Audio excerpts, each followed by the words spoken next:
Okey, kami terkejut apabila bertemu dengan abang saudara yang rupanya kawan baik kepada husband Zaza. Kenal daripada mana tu? Sekolah apa? Sekolah Azhar. Oh. Tiba-tiba kahwin dengan Haji Nordin punya. Tidak, duk tengok lah pasal saya cakap tu lah. Tapi dia tengok lah, oh dah kahwin, kita kat itu je lah. So saya pergi kat bawah, saya bawah lagi. Lepas tu masuk UIA, mereka bertemu lagi. Okey. Ni kawan lah. Masa satu sekali. Suami saya.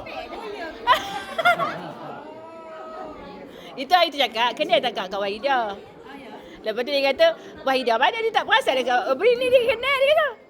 Kalau dia tengok rupa dia kenal. Tadi dia. Kalau daripada sekolah masih lagi tak ingat lah. Tapi kalau kata sekolah masih juga Malaysia. Okey, kami macam terkejut jugalah sebab kakak Sarah Zaza boleh berkenal dengan Asbel Zaza.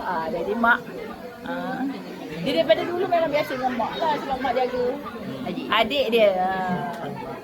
Memang mak saudara tapi jaga pula. Mak dia pun kerja. Mak dia kerja. Okeylah, kami nak berhari raya di sini.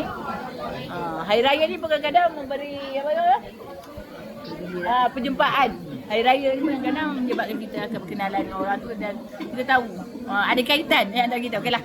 Jumpa di video selanjutnya. Jangan lupa subscribe, like, share, komen. YouTube kami. Kita tak selalu.